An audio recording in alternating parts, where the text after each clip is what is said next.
Oh, we're live. Fuck it. There we go. We were live. Fuck it. My stream deck just fucked up and just pinged me into the scene anyway. Hello everyone, and welcome to Ready City Crits Spelljammer Academy. We're hopping in. Unfortunately, one of our players couldn't join us tonight, so we decided instead of postponing once again, we would throw together something a little bit different, a little bit on the fly. So you know, if it's a bit rocky, like we accidentally launch ourselves into a scene we're trying to add to our stream deck, go easy on us, because it is very easily done. As always, I'm your Dungeon Master, Harna, but you see we've got a slightly different layout. Should be a little bit more everything friendly, hopefully. Maybe this is a layout that I will continue using in future. And we'll just go down our line, I guess. We can start the top off with Adam, if you want to kick us off. Hello, I'm Adam, our usually resident human warlock, but today I'll be playing a half-orc cleric of war named Mendar. Yes, of course. Mendar. Nice. I will send the torch on down to our lovely player, Rob. Hello, I'm Rob. I'm playing Cryptic, the 3-Creen rogue. Somehow, not figured out how I'm going to play this character, but we'll find out. And third in our crew is Vil. Hi, my name is Vilsort, and I am playing a GIF, however you call it. I'm going to call it GIF. GIF Ranger. Yeah. Paper. The age-old discussion of GIF or GIF. My name is GIF. GIF. My name is GIF. I mean, the guy who invented it said it was GIF, but he's probably wrong. Oh, GIF. Wrong. Okay, so I'm going to call it GIF then. I'll call it GIF. He'll be rolling in his grave. My name is GIF then. Right. Oh, my name is Billy Cannon as well. Oh, yeah, that's pretty important. That's pretty important. Names are pretty important. Yeah. So before Billy, Make sure you remember him.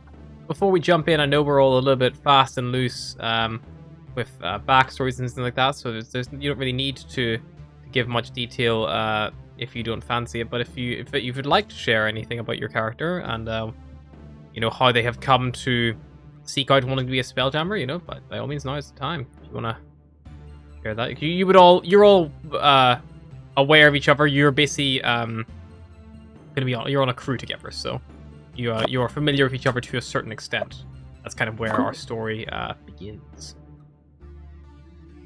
Okay, I guess we'll start. Yeah, so my character is Billy Cannon. He used to be part of a crew in a ship called the Crazy Bat Ship.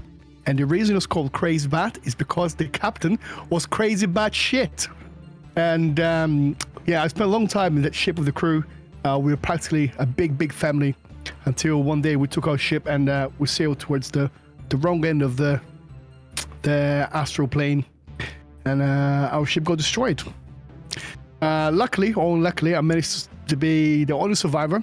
I got rescued, and eventually I joined the Spelljammer Academy, which is a good way of making some money. And travel. I do like to travel a lot. And I like guns a lot, and kaboom a lot. Perfect. Anyone else got anything they'd like to add about themselves? You want to go, Rob? Yeah, go on then. So, I, Cryptic, have been existing throughout my life, just kind of going from little job to little job, never really making a mark, never really making a name. Something happened a little while ago that's made me realise that actually there could be more to my life than this. So I've joined the academy. And then on to Adam. Alright. Well, I'm playing Mendar. Long story short, he grew up on a small desert planet of Anadia. It's nothing really too interesting, just basically a desert planet with indigenous tribes. And one day, a spelljammer needed to dock there for repairs. And he managed to get on board, snuck in, and became partially part of the crew. And due to him being a cleric of the god Tempest, he decided to, how to put it, expand his horizons and to forge his soul in the glory of battle across the various spelljammers and planets. And to do so, he enlisted within the Spelljammer Academy to start his journey. Perfect. So a little bit of, probably background for you all. The Spelljammer Academy, although you are all from a multitude of strange places kind of all over, the Spelljammer Academy is actually based in Toril, which those of you who are familiar with the Forgotten Realms setting would know that is effectively the planet. The Spelljammer Academy effectively sends out trained cadets and all sorts of ships of crews to defend Toril's effective area of the actual spelljamming space.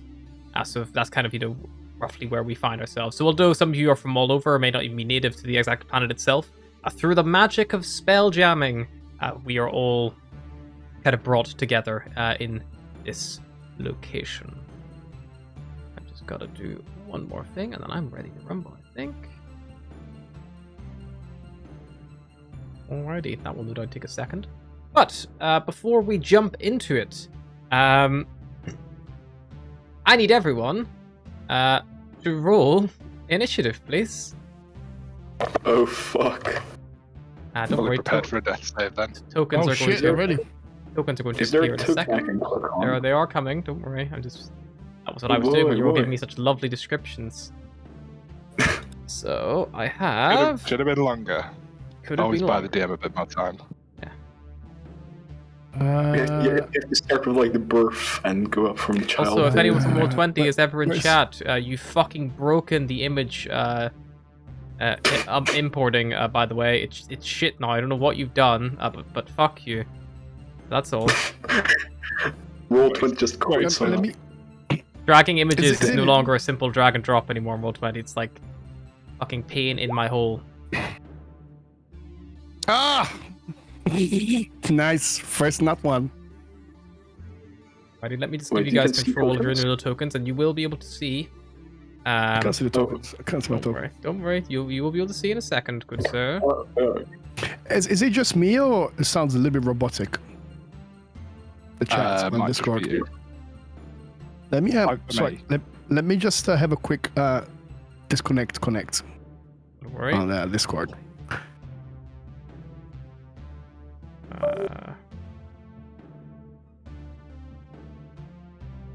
Okay, so while he's coming back in, I can get this all ready for you. So I guess simple question. I mean, not super relevant anyway, but just so I have it recorded. Who has dark vision out of you all? Half-orc. Me, 60 foot. There's a GIF. Does anyone know off the top of the head? I don't have the book yet, so I legitimately don't know. Well, do you have dark vision? Have a what? Sorry. You have dark vision? Do you have dark vision? No, I don't have dark vision now. Perfect. Okay, that's fine. Luckily, this area is well lit, so it won't be a problem this time round. However, I shall give it a rundown. You stand on the deck of your spell-jamming ship, Moonreader, even as explosions obliterate two of its masts and hurl a dozen of your fellow sailors into wild space. Distant stars and wheeling clouds of multicolored gas spin around you as the first pirate galleon slams into Moonreader's starboard side. A gust of foul wind washes over you as the galleon's air and envelope merges with your own. Seconds later, your vessel is boarded by astral reavers, humanoids possessed of strange features, waving cruel weapons and unleashing blasts of magic. Captain Sardax lies on the deck nearby, her body bloody and ruined by shrapnel. Hold the top deck, she snarls with her dying breath. Grant them no quarter. As she just then falls down limp on the ground. And that is where we begin in the thick of the action. So I need to add Billy Cannon in at the bottom of the initiative. It's whopping 5. Let me pull my turn order more into you. And let's see here. To do a little roll. A little roll for some little bad people. I mean, good people.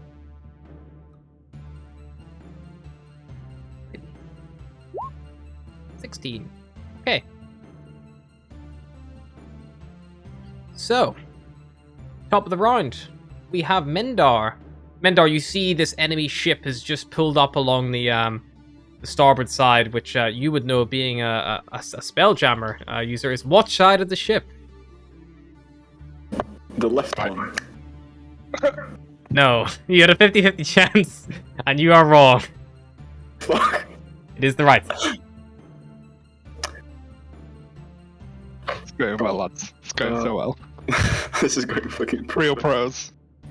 Alright, can I see the tokens on the map or not? Yep, so there should be 2 enemy tokens. Hang on, let me just reveal them. I haven't appeared yet, that's fine. There we go.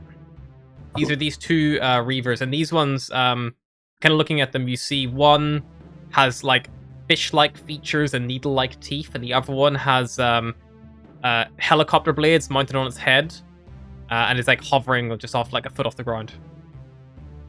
Cool. Will he have his shield up, or like equipped, or not? Like, would we have a prior warning Yeah, that you'll be ready for battle, but before we delve into that, I need you to roll me a d20 for a battle event. Fuck yeah. Start of your Ooh. turn. 6.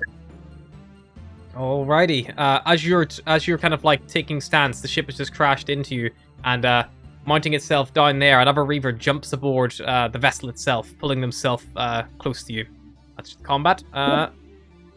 That's a battle event. It is now your turn to do as you wish. You will have all your shield and weapons are all equipped and ready. But you guys are kind of up near the anchor points there, as you can see. So Mender will like raise his arms like, "What a glorious day for battle, my comrades! Let us go smite these foes and earn our place in this time, in the place above." And he'll cast Shield of Faith. Perfect. And after that, he's gonna move towards the first one. 1, 2, 3, 4, 5, 6. And attack with his Warhammer. Go for it. Make an attack Boom! Nice Warhammer. against this Reaver. 11. An 11 just misses, unfortunately. You bring it down, and his leather armor just is enough to glance it off the side. This is the one with the helicopter blades whirring on its head. Alright, folks, it is time. Prove your worth. End of turn. Perfect. Just because I can. I'm going to actually roll initiative individually for each of these guys. Otherwise, this has the potential of being a slaughter. Better. Okay. So this other one is going to go. The one who's like the fish-like scales. He moves up to meet you, Mendar, kind of getting on your side. And he brings this scimitar down and hacks across your side. 10 will probably miss those. He does so. You bring up your shield defensively and easily just dodge the attack. Try again, monster. Cryptic, you're up. Top round, d20 please for your battle event.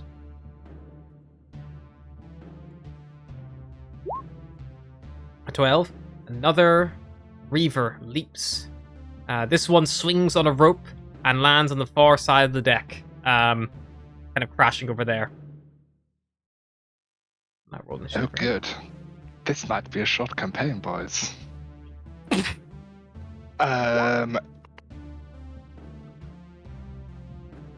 So Cryptic is gonna sort of, his mandible will click and his antenna will kind of wave about, a bit like an aerial trying to find a signal by itself.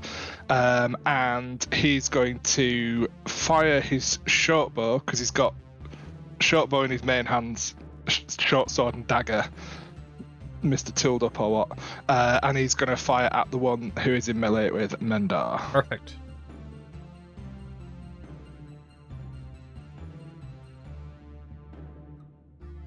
Actually, no, he's going to move up and attack, because he's not got anything to do with his bonus action.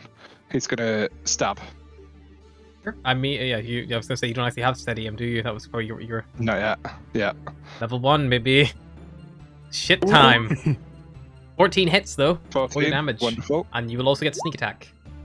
9 damage. You, in one swing, injure this creature critically. He is, like, you get a good clean stab kind of in the back of his, like, shoulder where it meets the neck. And, like, a lot of, like, blue blood squirts out the back, kind of covering your mandibles and face. And you see it, like, wheels around, like, groggily, like, but, like, yelling in pain. And it does not look well.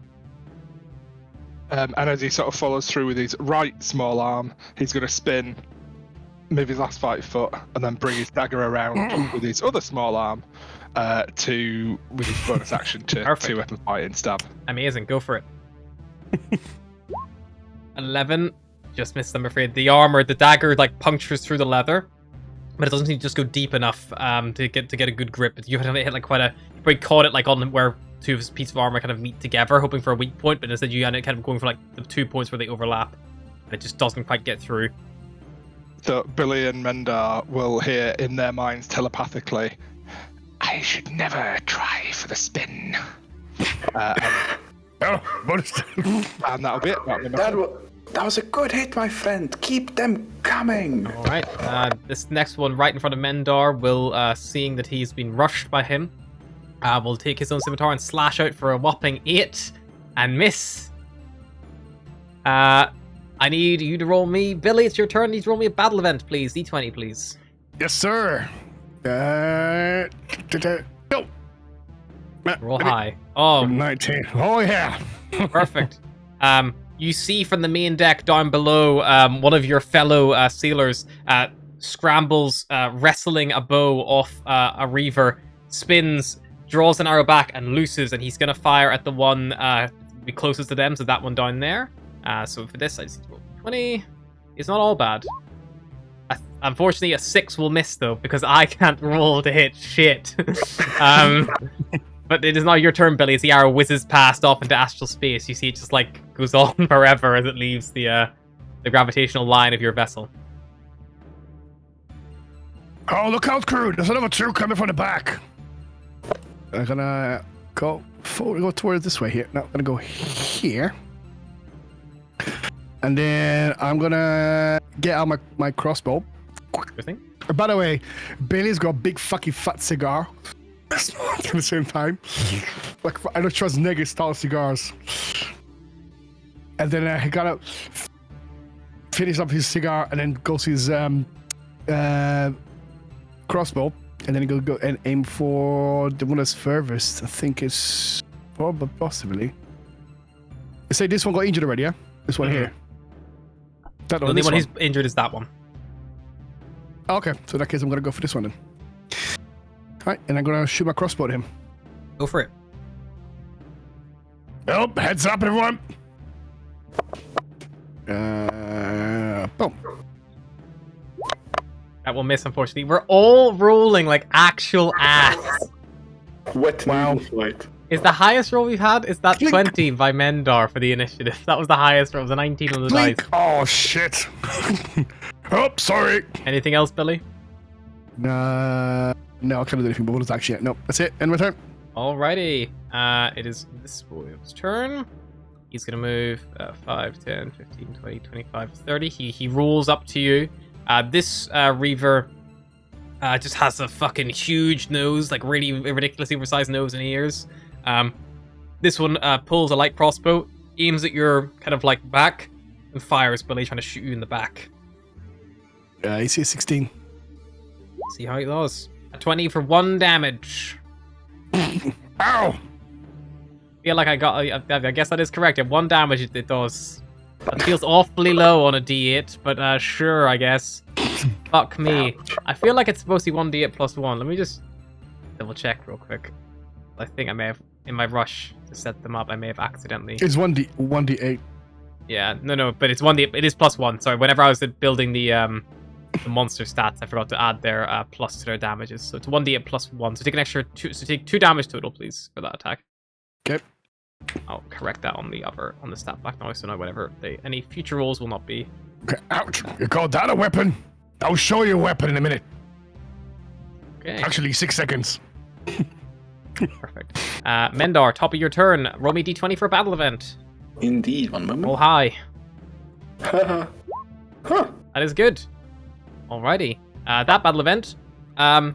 You see, just kind of down the stairs leading up to the forecastle, the ship's dog Bruno locks eyes with you, and you think you can order Bruno to rush to the aid of any character of your choosing, which will basically, you know that Bruno wears a healing keg around his neck. He's like a big St. Bernard, and he has like a big like a whiskey keg around his neck, but it's full of what you would know be effectively the same as the contents of like a healing potion.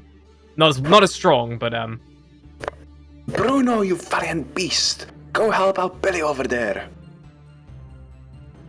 Okay, so Bruno rushes up to Billy's side, and Billy, at any point during the next turn, you can use your reaction to drink from Bruno's keg. And in doing so, you will be able to recover hit points. So I'll just put a little marker that you have Bruno next to you, because I don't have a token for Bruno, because he's not actually a combatant. He's a non-combatant. Say Bruno's brew. What? Bruno's brew. His healing brew. Bruno's brew. And now it is your turn, Mendar. Cool. He will try and sweep for the legs of the one that the one. Sorry, I need to get used to the names. The one that Cryptic hit. Yep, go for it. Okay. Oh. Fuck me. A 10 will unfortunately miss. You sweep low, hoping this time to catch him off guard, but he just leaps over your hammer as you swing. Curses, and he'll use War Priest and take another action, attack as his bonus action. Perfect, go for it. Oh, nice.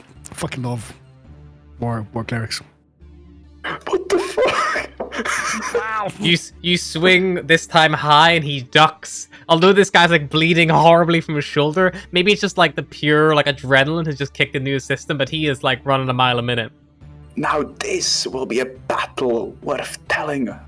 That'll be his turn. Okay. As you yell that, this creature yells back to you in common. It's only if you live to see it, and brings the scimitar down once more towards you. For a 14 to hit. Miss AC 20, baby. Just what slides past, no problem. Next one, this is the one in the far corner. It's going to move 5, 10, 15, 20, 25, 30. This one draws a light crossbow and attempts to shoot a Cryptic in the back. AC 17. Just misses. Missed. Another bolt flies off into actual space to do 17 untold damage. He's got his carapace. Yeah. Wow, yeah, you got natural armor. It's fucking awesome. Cryptic, it's That's your actually- turn. If you want to roll a battle event, please. I would love to. A 12. Another one of these Reavers climbs over from the ship. So 30 foot from himself. It's going to put him... Gotta be there. He hops up behind his friend and begins falling in to support you all. I'm going to try to... Oh, fuck, there's another one. Yeah. On some battle event rules, more enemies will appear. It's what I just did. So I'm going to short sword this guy. No, I'm going to dagger this guy. The one who's injured. Do you want to do that as your main action or as your offhand attack? Main action. Okay, go for it. That will definitely hit. Roll your damage. 9. Plunge it in him, full sneak attack, and you kill him and then some. He falls to the deck, dead, unmoving. And then without a spin, I'm going to bring my short sword round and try to get the one who's just tried to shoot me. Perfect. Go for it. 22 definitely hits. Roll your damage. No sneak attack, unfortunately. So that's just 3 because I don't have the fighting style. You bloody him, but he's definitely been hurt. Cool. I'm going to move to there. Cool. Actually, there. Perfect. Cool. So I can keep an eye on everything else. Righty, this one is going to try to take a swing at Mendar with Scimitar. Missing. Come at me. And I need you to roll me a... Actually, hang on, this one would have gone first. So this one moves up to you and is going to attack you, Billy. Scimitar. A Miss. 10 will miss. Goes wide. And Billy, it's your turn. Almost there, champ.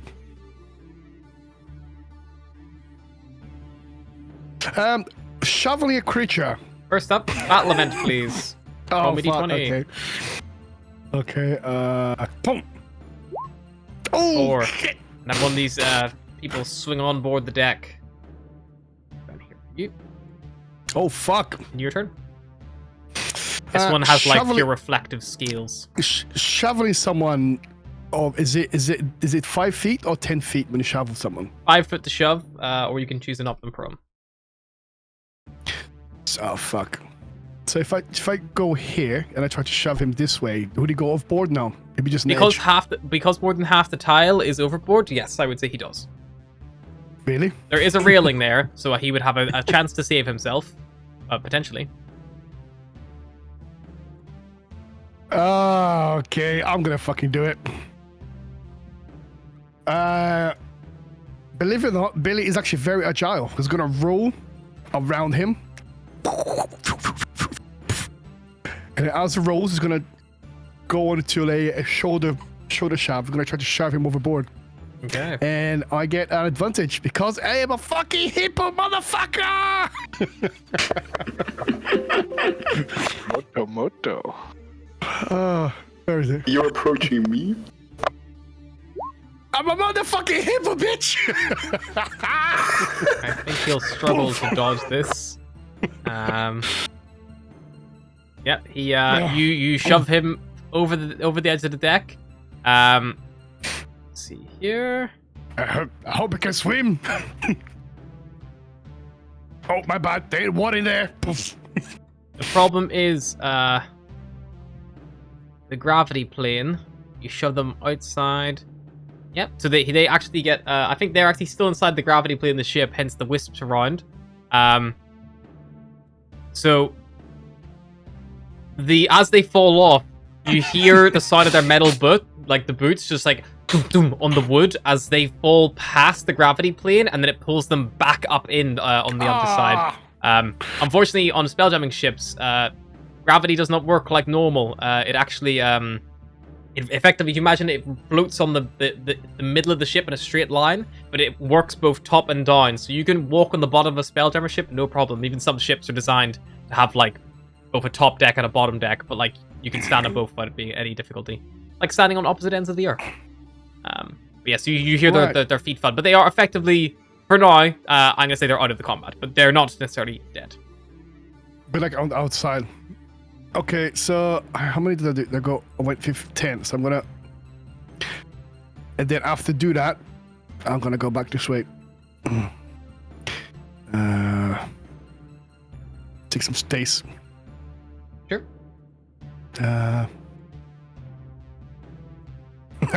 Not today, Satan. It's fucking rolls back here. You retreat back, readying yourself, and as you do so, a thunderous explosion shakes the ship, filling the air with splinters of wood. You see bodies hurled into wild space, and then everything stops. Wreckage hangs motionless. Reavers freeze in the middle of their attacks. Even the stars themselves stop twinkling. The illusion of wild space melts away, and you find yourselves in one of the magical chambers on the simulation deck. Your memories slowly fade back into place. Recall being warned that your first experience of wild space simulation would be disorientating, to test your ability to function under pressure. A hulking figure emerges from the center of the explosion. A Hadozi. A missing wing flap and wearing a military uniform bristling with medals. The air around her smells like cigar smoke. As you can see, Boatswain Tarto growls, the Battle of Hakatha didn't go so well for Captain Sardax and her crew, but her last battle made a good testing ground for new recruits. In simulation! And the rest of the simulation just falls away as you find yourself in the middle of this area. There is Boatswain Tarto, for those of you who are curious. She's a Hadoze, which is kind of like a winged monkey, basically. Yep. And yeah, you see, she is an old, grizzled Hadoze, light tan skin, ebon black fur, growing temples. And she kind of is also always surrounded in a thick haze of like cigar smoke, the smell of which generally just emanates, suggests that she is coming. But yeah, so this morning, you guys have, like, your memory now coming back to you. Remember, you've only arrived here this morning. You arrived on a ship called the Belligerents, which is a chartered galley that left Waterdeep, which picked up passengers and crew in the Moonshay Isles, Baldur's Gate, Candlekeep, and Port Nyanzaru. And you've now come to find fortune and glory at Spelljammer Academy, a secret enclave of spellcasters and swords for hire off the mysterious Isle of Nimbral. Graduates from the Academy join the Spelljammer Fleet, a magical navy sworn to protect all Toril and explore worlds far beyond. The Academy itself is carved into a 2,000-foot high column of rock that juts up from the cliffs of the island's west coast. It's multiple levels connected by stairs, ramps, and magical lifts. After docking at a sea cave at the base of the column, you were marched up to the simulations deck midway up the Academy spire. Your mettle has been tested. And now, it is time to settle in. And with that, guys a lovely map of the Spelljammer Academy.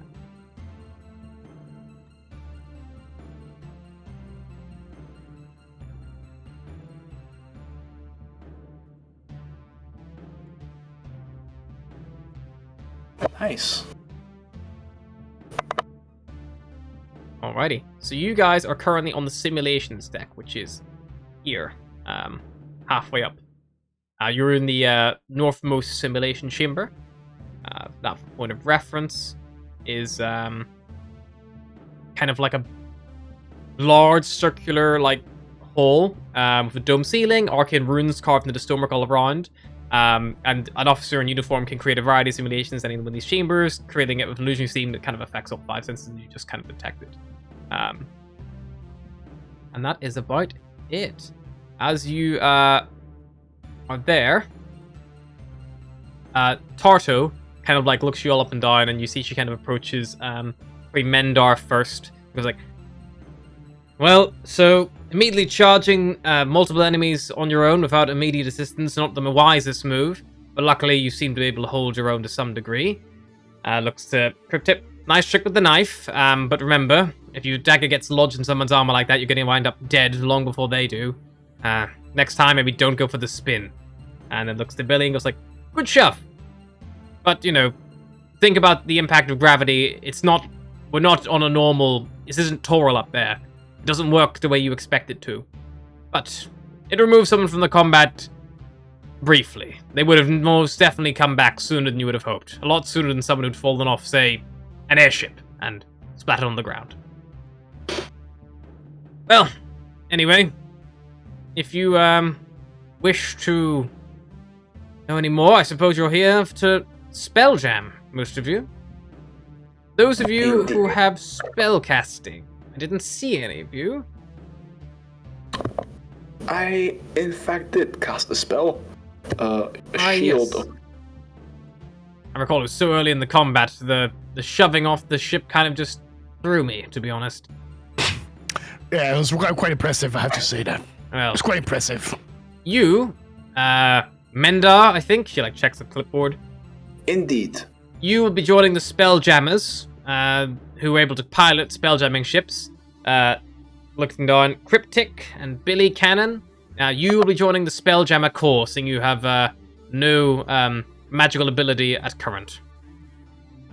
Cryptic would just sort of have a little chatter of his mandibles and be like, I know some. He's got the magic initiate feat. Well, I'm not a really big fan of magic anyway, so yeah. Does this magic initiate feat give you the spellcasting ability? I don't think it does. Not the spellcasting ability, but the ability to cast a spell. I don't know which is the definition needed. She would just shake her head and be like, unfortunately, we need someone with a bit more innate strength to pilot a spelljammer. But the Corps will make good work of you anyway. Right. Well, if you want to know more about the Academy, you can find me here. Otherwise, and she produces 3 from her clipboard. She produces 3 sheets of paper, which are labeled orientation tasks, and hands them to each of you. You've got this to complete before the day is up. Once you've completed them all, report back to me. Of course. And he just take it, read it. Yep. Like I say, if you want to know more about the Academy and what we do here, I'm here. Otherwise, chop chop. Cryptic will ask telepathically, when do we get to go up? When you graduate. How long? Depends how good you are. It takes some time to know everything, but you'll get there. Or you'll die trying. That is the spirit indeed. Won't be me. And with that, he'll just kind of give a little huff and walk off reading his stuff. Perfect. Cool. You'd like to report quarters from Paris. Mendar will also just goes regards and also head out. Alrighty. Yes, so you head out. If you head out from here, you can head kind of back to the main area. The officer's mess is unfortunately locked, and as you kind of begin walking around, you see that there are a few notes kind of around, kind of posted up throughout the academy, which reads as follows.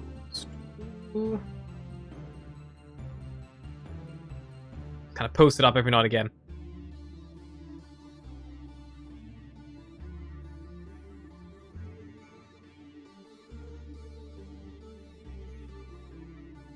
What do you mean thefts? Thefts in the academy? What kind of theft is going on in this academy? I think we should watch our pockets then. Just to be sure, you know. Are you asking Tarto about the thefts, or? Yeah. There's been several navigational charts depicting realm space that was stolen recently from the Spelljammer Nexus, which is where, nods to Mendar, that will be heading for their Spelljammer training.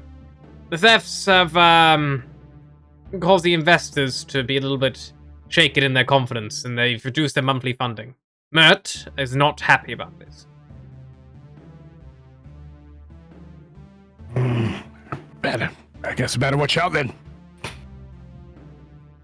And if I see anything, I'll make sure I come and report back to you.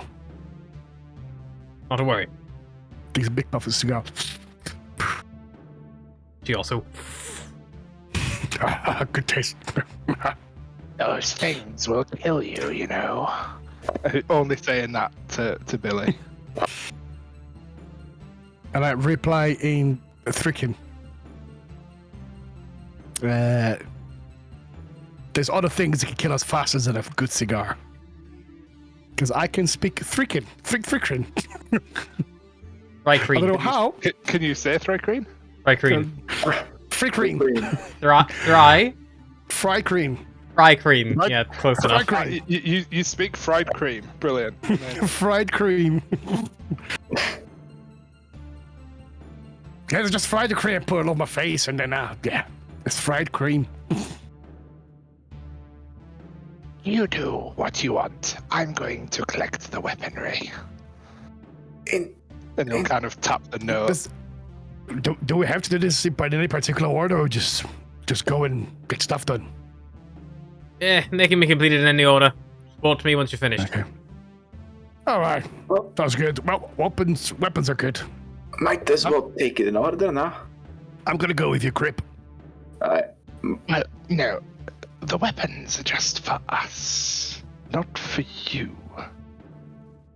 Because it's the cop. Am I right in understanding that it's the cop cadets only, not the Spelljammer cadets that get the weapons? That is correct. Spelljammer cadets report to the Spelljammer Nexus for basic training.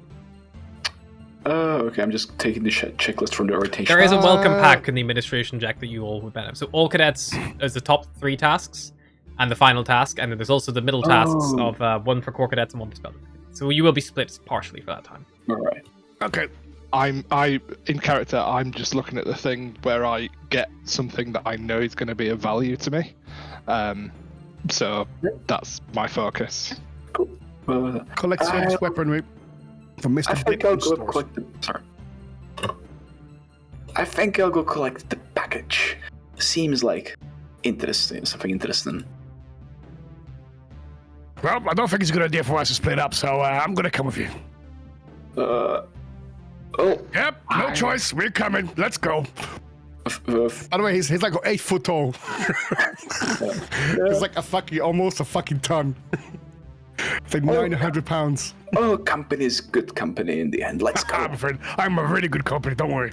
Towards adventure. Glory. So you guys would recall as you came up here, by the way, there was some kind of like security system here. Because you guys were originally like visitors and cadets, that meant that you could effectively go up to the level you're currently on. But everyone else who's been here significantly longer than you, they're wearing like a uniform with a color, and that color seems to reflect their access level security. Right now, you guys are just kind of in like, you know, basic like civilian clothing. You're not in a uniform. Plain beige. Plain beige. If you ask Tarto where to pick up such uniform, she would advise you that go down to administration, and you should be able to pick up your welcome pack, which would contain your uniform. That would allow you then access to any cadet restricted areas. Otherwise, the guards won't let you pass. Cool. So that would probably be a wise place to start. We'll do that then. Yeah. Yep. She would, whenever you ask, like, is there any order to do this in? She would have said, like, there's no particular order, but, you know, like, if you want to, like, if you want to actually fucking, like, get around, I recommend doing it like that. Do you guys want to head all the way down to administration? Yeah, we'll do that. Indeed. I hope they have a GIF size in there because it is very hard for me to find clothes that fits me. As a I'm kid, sure they have. I'm sure. I'll assume like a sort of GIFs around the camp, no? You haven't seen any yet, but yes, there's most definitely, considering there's hados and things like that, there's most likely going to be a few gifts around as well. You guys go down, like, 4 flights of stairs, effectively, passing a few checkpoints, but as you basically are going, not, like, going to get off at any particular floor, just continuing down, that they're not really stopped. Eventually, you find yourself back down at the administration area, which is the level just above the sea dock.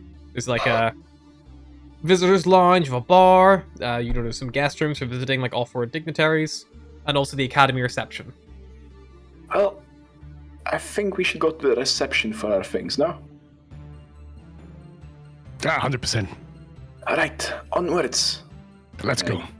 Let's head to the reception desk, and you see behind it there is another Thrycreen. This one, she seems to be doing several different jobs at once. You see she's with one of her arms, she's sorting meal, putting it like into various passages, like areas.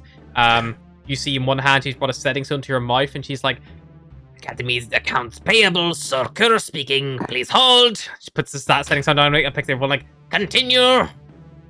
I start like just ringing the bell continuously. Ding, ding, ding, ding, ding, ding, ding. Hello. We're here to pick up. One of her hands comes out, puts it on top of the bell to stop you ringing it, and just like looks at you, narrows her eyes, is like, "You need to fill out form 8-3/B. Hello? Yes. No, you need to divide by 5. Sorts. And she, although she's like, and once she stops setting, so she turns, she's like, "What do you want, idiots?" We are here to pick up our things. We are new cadets at the academy. You can see she looks down at you, apart from probably Billy. She's got this white chin, multiple patches of brilliant blue, and like matching bright blue eyes. And she, like, one of her arms kind of reaches like below the desk and pulls up 1, 2, 3 kind of like welcome packs. They're effectively just like tote bags. If you take them each, you see there is a red level cadet uniform plus 1 spare, and a toiletry bag with toothbrush, toothpaste, etc. There is also a blue level security helmet for visiting the Skydock during orientation. And there is also a 50 gold piece recreation voucher to spend at any of the academy stores. Oh, wonderful. Thank you. While she's speaking, she basically gives you a rundown of the security protocols as well here. She says, like, make sure you're wearing the right uniform whenever you're going anywhere. Obviously, the higher rank, the better.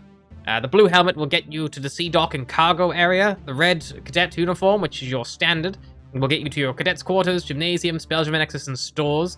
However, obviously, as you don't have a full blue uniform, they know that you're not a rank of sailor, so don't try pulling any funny business.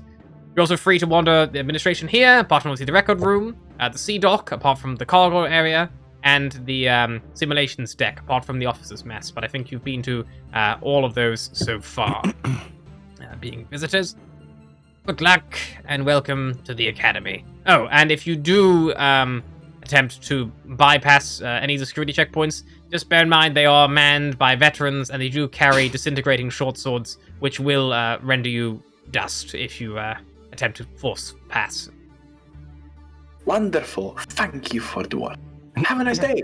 Yourself. I probably... Right, let me try to put this on. Yeah, Mendo probably tried to find a place to put it on if there are some changing cabins or a place to. Down here, the most private place you probably could get is maybe heading around towards like the guest room corridor or something, because it's a little bit out of the way. It's not completely private, like people could still come and go, but like there's enough to kind of get yourself sorted. Yeah, Mendo would go there and just get changed. Yep, you guys all put on your uniforms. A bit tight, but it will do.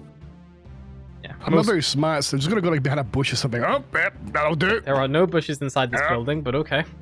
You go behind a couch in the lounge area. Yeah. Oh, just cover half because I'm so tall. Just half the couch just covers me. Yep. Is this a short sleeve thing, long sleeve thing? What way? Think what we like talking? like Star Trek, The Next Generation, kind of uniform. You know, full long sleeve, little symbol on the chest. Full on jumpsuit. Yeah, like you guys are red shirts. You're literally red shirts. I am basically what I'm trying to do is minimize the amount of my body that is covered up by this uniform. Okay. And I'm going to use my chameleon carapace to change colour to match the uniform.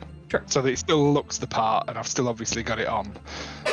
But I rely on that to be stealthy, so I don't want to cover it up. Yeah, don't worry. Yeah, you can basically you probably end up going a little bit like you probably roll up the shirt as much as you can, roll the sleeves up high. Probably end up kind of like the very Britney Spears, like they pull your shirt through to make like the makeshift kind of turn the t-shirt into effectively a bikini top, that kind of vibe. I know it well, and for the benefit of the audience, I won't do it.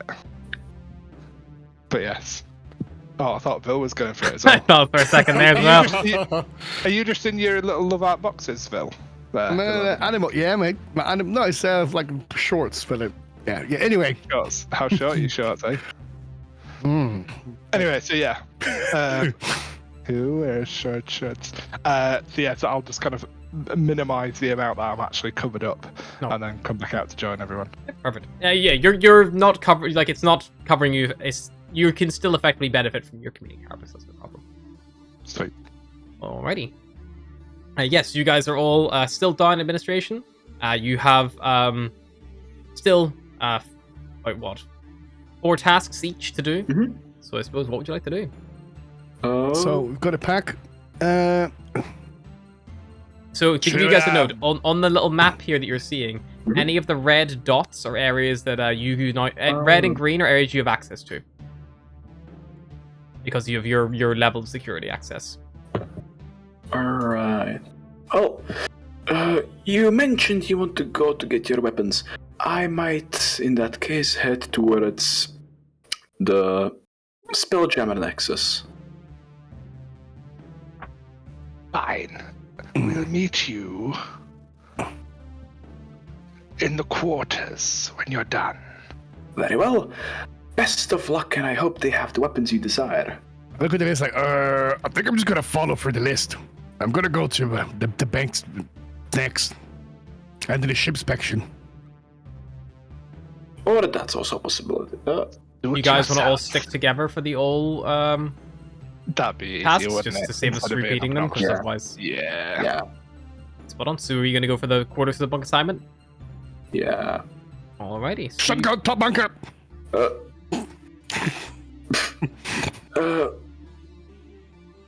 No. Let him. It'll be funny. you guys Not- have passed not the through one, the but cadet it- quarters before briefly while going downstairs, so you know roughly where you're going. It's level 3. You guys can ascend up if you wish.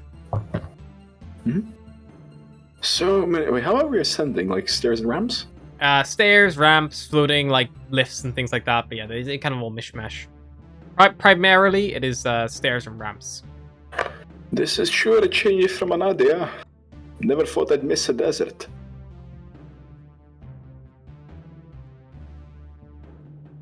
Alrighty.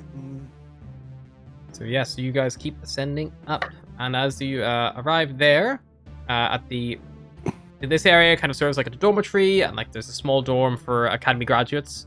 There's the Weeping Goddess Tavern. This like raucous raker's bar that kind of serves cadets. There's a refectory where you can take your meals, compete with patio dining. There's washrooms, the academy kitchens, and also laundry. As you kind of arrive at the bunk area, a GIF duty officer assigns a bunk to each of you, and kind of like looks you up and down and goes like, "Alrighty then, store your gear in your footlocker." And he basically gives you all a number of bunks. And as you all go basically to like your assigned bunk itself, Billy, you find that your bunk is like an airy bunk. It's next to a window. It's like near the laundry, so you don't have to go too far. And as you kind of go to drop your gear off, 4 cadets kind of march towards you. One of them is this like very confident looking moon elf. and she hurls her bag onto the bed just before you get there, and she just looks at you and goes like, "Change of plan, Greenie. This bunk's mine now. Go tell the duty officer it wasn't to your liking, and we'll get ourselves swapped over. Tell him you traded bunks with Vina." And she points to an unkept bunk in the noisiest section of the dorm on the other side of it, just outside the washrooms. But I was here first. Why do I have to shit the shithole bed over there? It seems like my bag is on the bed, and I think that it makes it mine. Just tell Well, the this bag here. I grab her bag. This bag here. Look, her bag is there now. For her bag across. She like waves a little mage hand and the existence catches it and rolls it back down. He goes like, "Tell the duty officer this bed is not to your liking. It is my bed. It was my bed last year."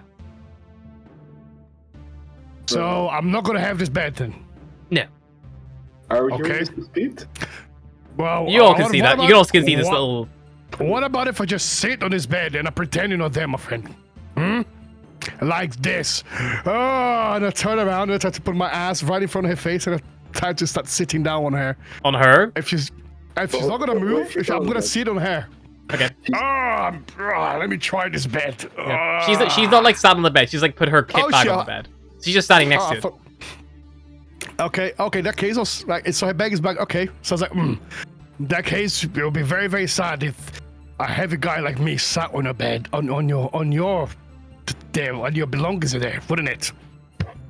Oh, you would. I'm so tired. Make me an look. intimidation check. Intimidation. Yeah.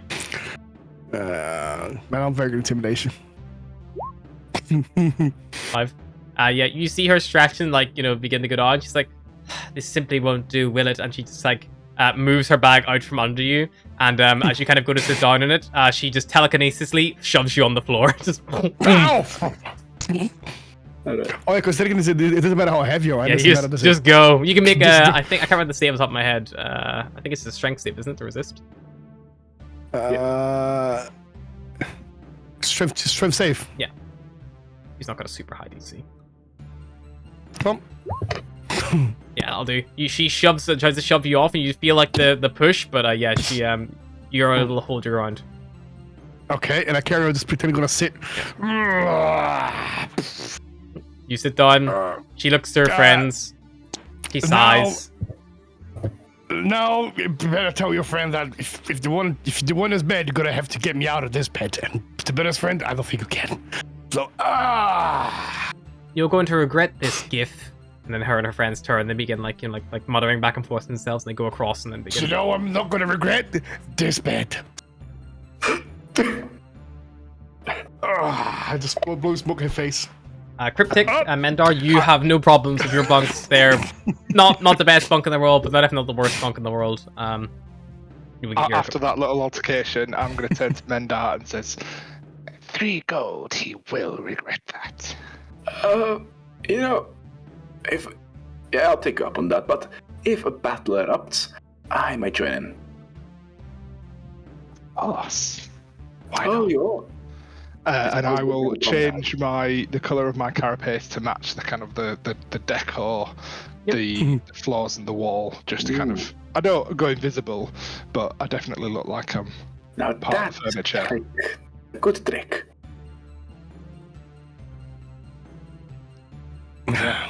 Get settled with our dorm. Yeah, Are we all like in the same room, like in Yes, the it's same it's sort an of space? open dorm, like an open dormitory. Like with just beds, and they're all single. They're not double bunks. They're just single bunk beds. Think like a military drill sergeant, like Full Metal Jacket style. Do I fit in a bed properly? It was like half my feet out or something. You would fit the beds. The beds that were assigned to you for your size and stature. Okay. So you've got a really big bed and a really good spot. So of course this like little spoiled moon elf was like, I want the big bed. Like. I kind of look across my feet. It's like, hey, champs over there. How is your bed over there? It's so comfortable. And I look at the elf like, probably the best bed in here. I'll look at mine and mine, because I don't need to sleep. Mine's probably more of a very comfortable recliner, just like a like lazy boy type thing with kicking the front up, kicking the back up. Mine's fine, but At least I'll keep mine for a few days. More than can be said for yours, I bet. Nope, I'm keeping this for sure. No one is taking this bed from me. Ever. You could also say you bet, anyway. Yes, so next on the list. I have to warn you, fellas. I snore quite a bit. You what? Oh, I assumed nothing less. They say like I snore like cannons on a battleship. It's all the cigars. Pretty much. Yes. And the fat. Anyway, So- what is next on the list? Ship inspection. Yes. Yep, you guys you head all the way up to the Skydock. This is probably the fastest journey you've made thus far. You basically go up one story to the gymnasium, and from there you have to kind of cut across, and you find yourself on a terrifying, like, there is a handrail, but it's a staircase that just seems to sneak around the outside of the actual tower itself, and it looks like it must go up several levels, maybe at least 3 levels or so. But as you kind of step out there, you see being winched up kind of past you is the one of the like lifts, and you see it kind of like begins slowing down. You see inside there's a little like another Hadu's there, kind of like looking at you all like, "Need a lift, cadets?" I'll just nod. Yep. And I'm going up as high as the bridge quarters, but hop on. And they open the door and like throw across a rope, letting you guys like pull the it's a box with a rope attached to it that goes all the way up, like fucking 2,000 foot. It does not look safe. It looks very scary. Thank you, good sirs. Oh! I You didn't all think it was step this in. heavy. It begins rocking and shaking, and it begins like, Oh, excuse me. Excuse me. Oh. and you see they press they like pull a little thing, and you like, you know, they pull it, and another little small rope goes off, and then it begins slowly winching its way back up again. It means you skip that large external pathway. You go past the Spelljammer Nexus, and you end up at the bridge quarters, kind of like on the balcony leading to the banqueting chambers, which they let you through. This individual appears to be an officer, based in their purple uniform, and they open the doors for you, walk you through, basically escorting you to the staircase out of areas you're basically not supposed to be in, and point you in the direction of the stairs leading up to the Skydock. Which you, as you approach, guards at the checkpoint there stop you, and basically like, "Sorry, cadets, only sailors and above are allowed in the Skydock, unless you have got permission to be there. We can't let you through." Mender will pull out his orientation task. We are meant to go here. I'm as just a gonna part of shove my orientation. orientation tasks. It's all well and good, but unless you have proper uniform, I'm afraid we can't let you up there. If you are recent cadets, you should have been assigned your welcome pack. There would have been a blue helmet if you're coming here just for orientation. All right. Oh, helmet. Yes, that I believe we have them in the bags that we left. Well, down we go. You go back downstairs to your bunks. You get the bag. One for the This time you probably do take the horrible stairs. The wind flies past you. It's very unpleasant. You get your kit bags out. You get your blue. They're effectively hard helmets. Get them put on and then make your way back up. It doesn't take you overly long. But it takes you long enough to be annoying. You have to go for this level of bureaucracy just to get there. But yeah, whenever you do return that time, do let you through. Sorry, I was just gonna go. Very safety conscious for people using boxes on strings. Well, better than nothing. All I'll say is, if it falls, I'm climbing on the fat one. Bit of a pillow. I presume a reasonable survival decision. Anyways, upwards and onwards, friends. Alrighty. Yeah. As you guys basically make your way up into the Skydock, you see that Spelljamming ships pretty frequently dock at the summit of the Academy. Most vessels, you would imagine, are probably assigned to the Spelljammer itself, but also maybe some are independent merchant vessels, different supplies. You see, kind of looking around, 2 twin gnome officers who kind of see you kind of coming up and recognizing the blue helmets approach you, and they hear, "Oh, yes, indeed. These must be our latest cadets. welcome. And Yes, as one says that, the other one then finishes, to our ship inspection task. Today we're going to be looking at, the other one, a spelljamming vessel and walk you through its basic working and inner workings and how it all makes sense. I'll show you how to properly inspect a ship, make sure nothing's going wrong, and make sure it's safe to fly. Much like you would a ship before setting off, you must always check the... I know, they talk back and forth, and they are, like, wear meticulously maintained uniforms. They have, like, these, like, white gloves that are immaculately clean, walnut-colored skin, carefully groomed, long black hair, but tied up in, like, tidy buns. One of them, the male, Kip, is very no-nonsense, straight to the point, very boring. And his sister, Pick, is a bit more quick-witted, a bit more jovial, but she has this huge red scar, like, down one of her cheeks. Probably a reminder of, something gone wrong, a past event. And as you all are busy taking around, they effectively, walk you through how to inspect a spell jamming vessel for, like, making sure the engine isn't, like, a risk of, like, getting damaged, make sure the helm is all working correctly, like, all about, safety and things like that. It is very much just, like, here's your health and safety orientation. If you fuck it up, now we told you how, we're not liable, kind of thing. As you are going around, I would like everyone, however, to make me a perception check, please. Mm-hmm.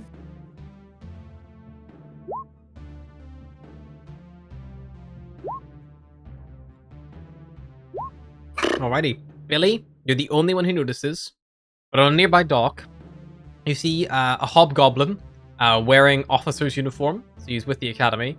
He's supervising the unloading of one of the merchant ships that's kind of parked up. It's clearly not one of the academy ships itself.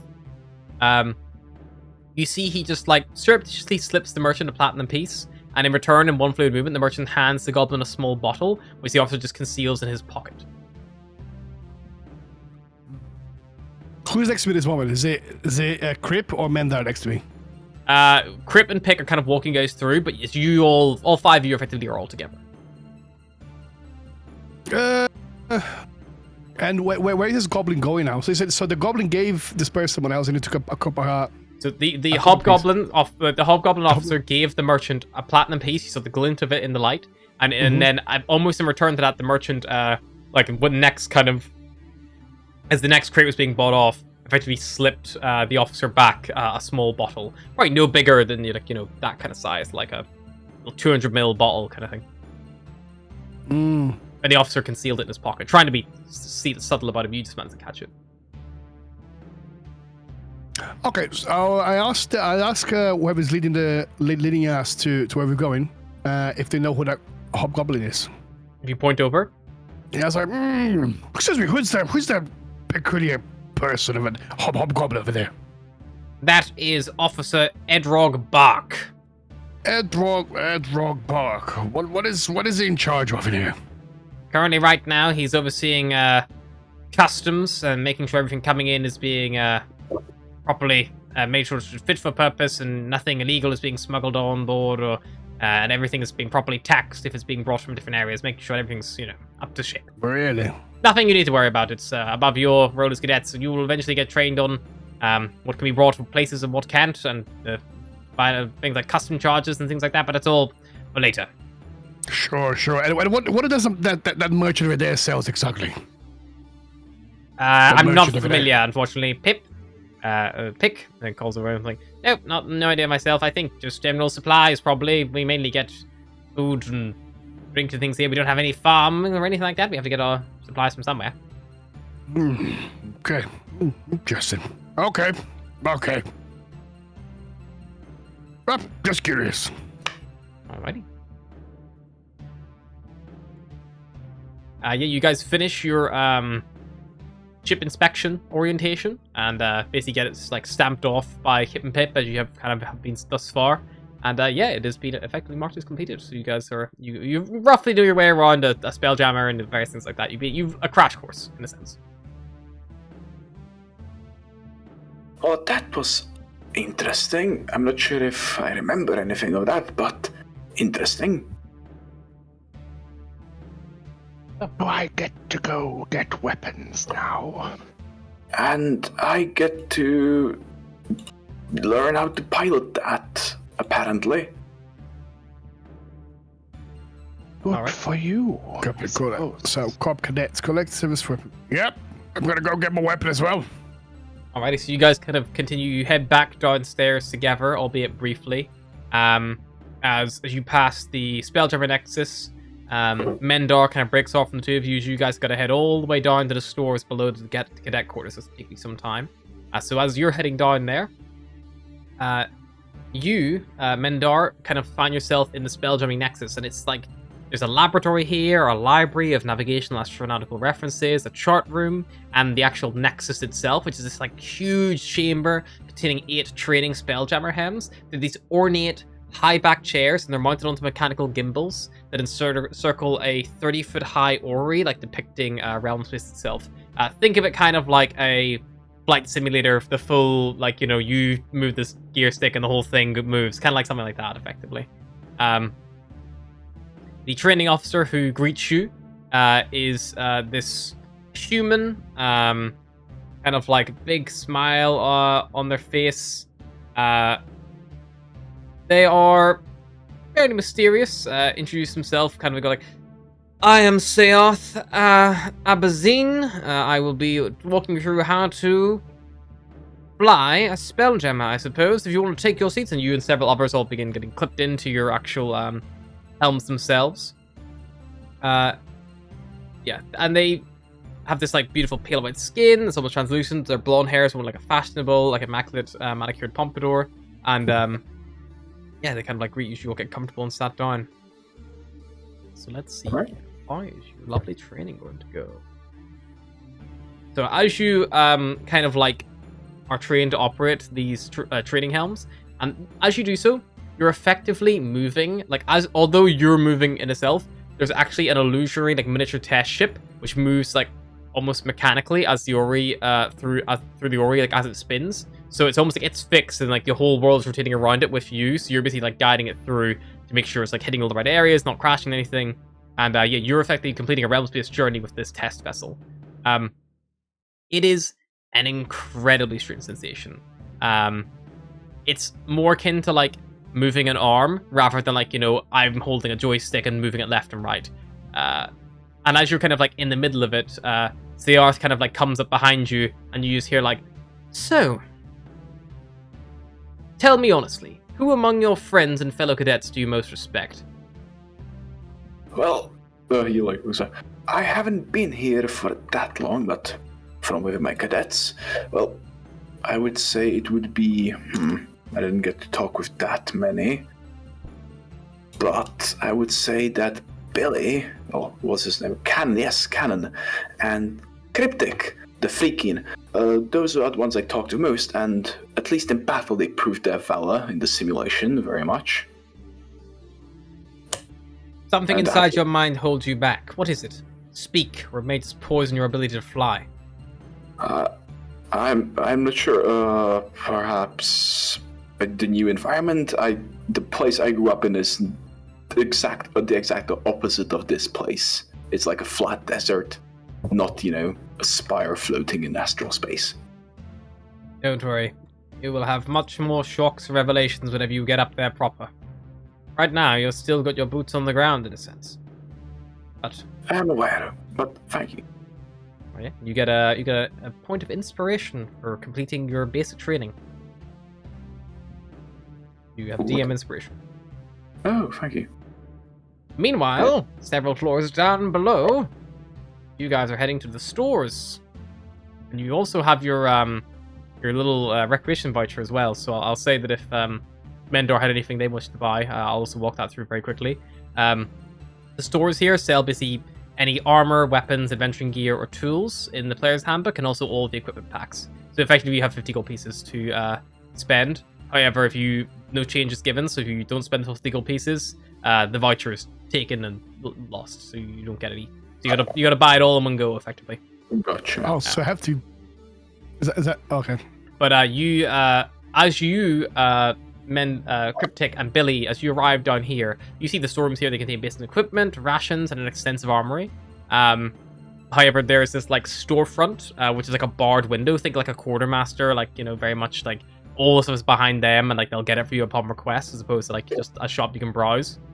And Mr. Blip is this very strange looking individual. For those of you who have not seen an auto gnome before, he is a like little mechanical man.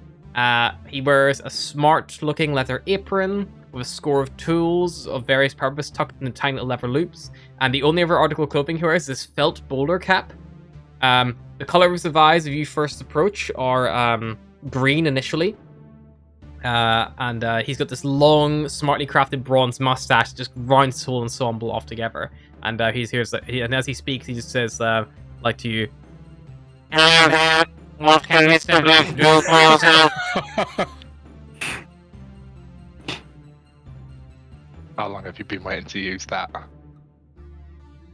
A while. That's pretty good. Pretty dope. So happy right now.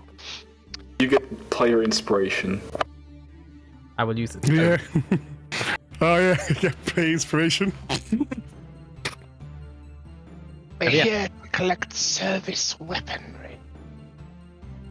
Service weaponry, of course. And it turns around and produces a little list. And basically, it's a list of the martial weapons for the player's handbook. And he gestures to the monks like, "Please make your selection. One Just one weapon? each." I'll take a rapier. Why not? One rapier. It's a pistol martial weapon. No, a pistol is a firearm. Oh, they have their own brand. Okay. I'm gonna take a rapier as well. 2 rapiers. Affirmative. Do you have Stamps anything your like- induction sheets. Do you have anything like a cutlass? You know, We do carry such weapons. If you would wish to use your recreation voucher or money, we can accept gold, platinum, silver, copper. Such a weapon would be 25 gold pieces. how much? 35. 25, Okay. I'll have one of those, please. of course. Anything for yourself? Looks cryptic. I'll take some more some more trap busting equipment. Yes, not thieves' tools. No. bad name for them. Of course, I can acquire those for yourself. And his eyes turn blue, and he turns around, and he goes off. And whenever he comes back, he returns with 2 rapiers, 1 set of thieves' tools, and 1 cutlass, which is effectively front and versus scimitar.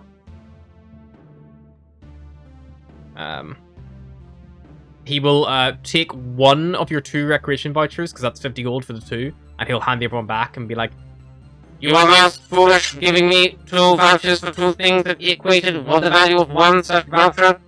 Maintain this other one, and maintain my gratitude.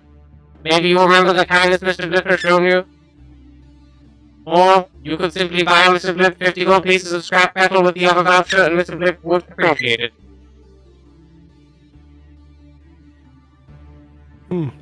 Take mine as scrap. Sure, I have all I need. What did you say? Sorry, you said a cutlass is a scimitar, a D8 scimitar. It's a scimitar for all intents and purposes. It's a 1d6 scimitar. It's Oh, just. that's what I see scimitar. And yeah, then Mr. Blip will take the voucher back off you, nod, and then his eyes turn like a nice warm pink color. He doesn't have a facial expression or anything. His facial expression is always the same. So his eyes probably must be reflecting how he's feeling, but it's hard to tell. If there's anything you wish to know about spelljamming, by all means, I probably have a dozen different answers for every question. I'll be honest. I'm kind of done here.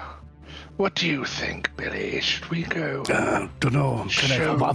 I've only got one scimitar so far. Like I've still got some credit to spend. I'm not sure what to get.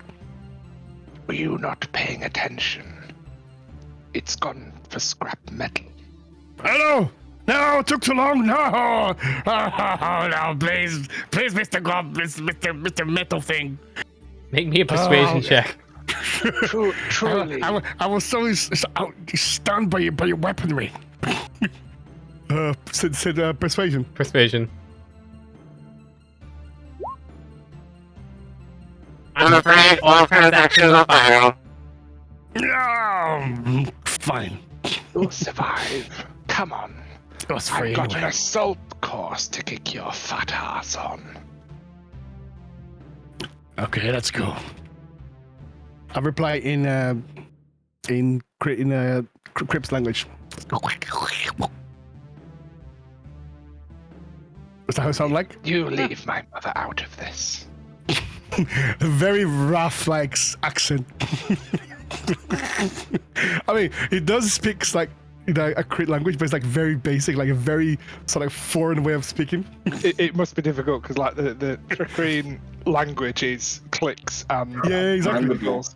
When you've not got the anatomy, it must be like figure it out. But like very crude. So you guys make your way towards the gymnasium. Your final task. Yep. You all kind of regroup. Is there anything that Mendar would like to purchase from Mr. Biggs? Quick question: do we have our starting equipment on us? Yes, you do. Cool. I'm gonna sell my 2 short swords. Sure, you get them back for half the value. So Cool. that's So it'll be 10 gold for 2. All right. The thing is for two. The thing is for 50 gold pieces, right? 50 gold, and you can get anything from the player's handbook, like pretty much Cool. anything, any equipment from there, effectively. He'll grab a longsword. Yep. He'll grab he'll grab a glaive. That's 45. And he'll grab 3 hand axes for under 15. So that's You seem well aware on how spending the full value of your voucher works. Congratulations. Thank you. His eyes maintain pink. Yeah, and he'd probably scoop up his weapons and head out to meet the others. Perfect. You do so. You all regroup at the gymnasium. It's this like big open space, and you see this magically powered arena that can be reconfigured for a variety of training exercises. Currently, however, it's a setup for a standard cadet training course, and you kind of see there is a the first stretch is like a long straight dash, and there are a lot of small gemstones kind of on the ground, kind of alongside it. The next area is a long pool of water, which is you see lightning kind of crackling through the water itself, and floating maybe 5 foot above the water are these like levitating platforms, each one about 7 to 8 foot apart. There looks like about 10 of them that would have to be leaped across. The next run is some ropes that look like you have to swing through a spinning wheel of maces, which threaten to hit you as you spin. And the final bit right at the end of it, there's this tall pole. It's probably about 20 foot high, and it has a bell. It has a gong at the top of it. At the bottom of the pole, there's this like large, heavy kind of like mallet to hit the gong with. And you can see even from here, catching the light, the gong is the pole itself is being covered in like some sort of lubricant, which probably has made it quite slippery. So let's see who goes first. You can roll initiative if you like to determine who goes where.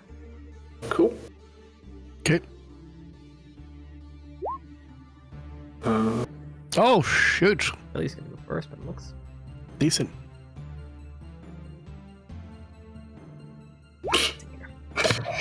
I would also have back in the shop. I would also have bought 5 nets as well. Your thing? So yeah, gold each. That's fine.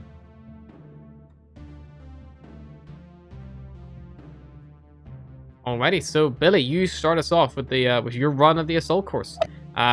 So first up, you got this long straight dash through the with the gems on either side. Simple enough. I believe you just start running down it as quick as you can. Yep. It is timed event. You see, you're being timed for this.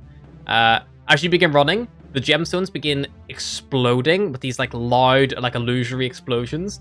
Make me a Constitution saving throw, please. Conk. Boom. Oh shit. Ah! Yeah. So you, the explosion like throws you so much you weren't expecting it. You kind of get stuck there, kind of with your ears ringing, and you kind of like lose, here. You take 2 points of thunder damage. Cool. Also, the damage you got earlier from the... Yeah, you've lost that all. So you're back to full health, everyone. Any taking damage previously. Okay. Because it was only a simulation, so it wasn't real. This, however, is real. Cool. 2 damage. You basically end your turn there because you've been stunned effectively. Some loud boom. Next up, Cryptic. You are the officer kind of running this. He yells at you to go next. Yep, off he goes. The explosion is still ongoing. Make me a con saving throw. Oof. You're also basically slowed down by the explosions and like with Billy in the way and stuff like that. You're not caught so off guard that you take any damage, however, but you do end your turn there. Mendar. Alright. Con saving throw. As you run through the explosions, you're kind of waved them through as well. I just checked my con. Mendar, you kind of like run in, hands on your ears, hoping for the best, and like the first explosion that goes off sends you like reeling to the left, and you take 2 points of thunder damage, and you end up getting stuck there as well. Billy, you've not lost the first position. You've shaken off the initial tinnitus. Make me another con saving throw to see if you can push through. Oh yeah, baby. This time you you stomp away through no problem, and you make your way around to the levitating platforms of the electrified water. You can make me either an athletics or acrobatics check to leap your way across these floating platforms. Oh. I'm gonna do athletics advantage. Oh. Yeah, 16? you leap, cleanly and swiftly getting over. You wheel around the next area, getting for the next stretch. You see this rope and the spinning wheel of maces, and you grab it, take a running jump, leap and swing, and make me a dexterity saving throw. Oh, wow. You leap through without getting touched by the maces and manage to make your way. You find yourself at the bottom of the slippery pole. You grab the mallet. Make me a Here's a quick hippo, bro. A strength athletics check for to shuffle your way up the slippery pole. Yes. Ring the gong. Done. 20, You, baby. like, 21, baby. With your big hands, Just slap swing. the gong. ding, And then you slide down, and the officer's like, Get some good, muscles. to one side, like calls you over, and you're able to just sit and watch. Billy completed the rest of it with no issue. So Cryptic, you're up next. You are still stuck in the tinnitus hell that is the explosions. Make me another con save.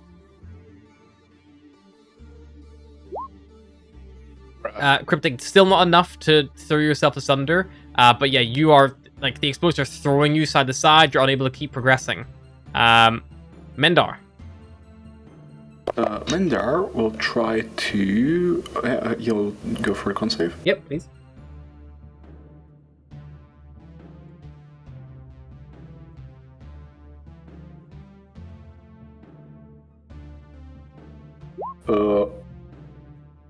That is enough. You push through, you overtake Cryptic, and manage to overcome the explosions. You find yourself at the levitating platforms over the electrified water. You must leap over with either athletics check or acrobatics. Quick question. Yes. Are there any rules to this? But as in, what are you going to do? You're going to teleporting Can across? you use Or? magic, for instance, like if you he would like to cast Bless on himself and on Cryptic. I would say using magic is outlawed just because it's about your physical. This is entirely a physical test of constitution strength. dexterity, so it's not about your tricks up your sleeve. Yeah, that's fair. All right. What's he do next? So this is either strength athletics or dexterity acrobatics to leap over the levitating platforms. That's enough. You leap like over easily without falling in the electrified water, make your way around to the rope, and you see the spinning wheel of maces. You grab the rope, leap, make me a dexterity saving throw. I'll use my DM inspiration. Sure, go for it. What is advantage? It says go fuck yourself. You swing, and as you swing, one of these maces spinning just fucking clocks you right in the hip, and like you lose your grip on the rope as you fall to the ground. You take 2 points of bludgeoning damage, and you're busy stuck there. By Tempest. Cryptic, it's your turn. You're still stuck in this explosion battlefield. Make con save, please. Cryptic, this time the thunder damage finally affects you. You take 2 points of thunder damage, and you're still stuck here. Mendar, you get yourself ready back up at the rope again. Get ready for another swing. Another dexterity saving throw.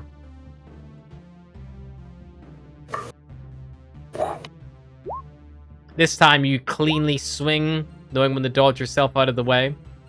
And you find yourself at the slippery pole. I'm going to take that natural one you rolled because you rolled 2 dice. You start climbing up as much as you can. You get maybe a couple of foot up and you just slide back down again. Yeah, it's going to be a little bit tough, this one. Cryptic, another con save to try to overcome this brutal explosion onslaught. And the officers are yelling like, "Do not sit still, cadet! Keep moving! Do not stop!" Like, yeah. And this time you finally shake yourself free and like you start running around. You bend the corner. You get the levitating platform. It's your strength for acrobatics or athletics check to leap over the pools. You easily leap over. You get to the rope. You see like sliding the hit in his ass on the ground. Mender up ahead of you. Dexterity saving throw to swing through.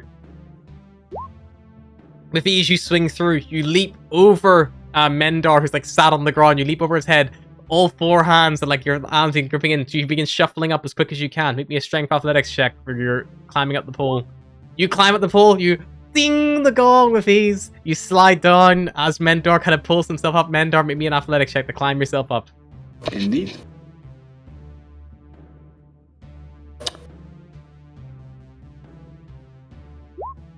A 14 is just enough. It's a little slow going and a little bit ashamed as your ally had overtaken you there, but you do manage to shuffle up, ring the gong, and slide back down yourself. You all gain inspiration for completing the obstacle course successfully without getting knocked unconscious.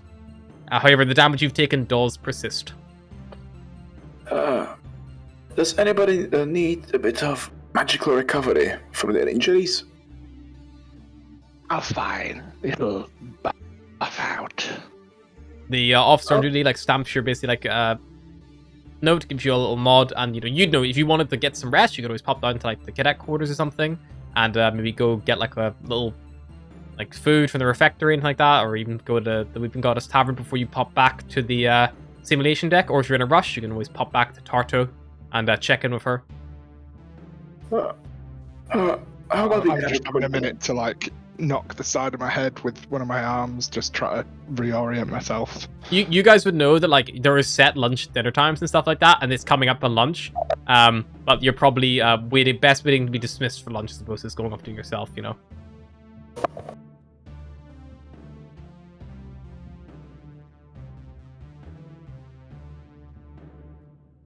Alright.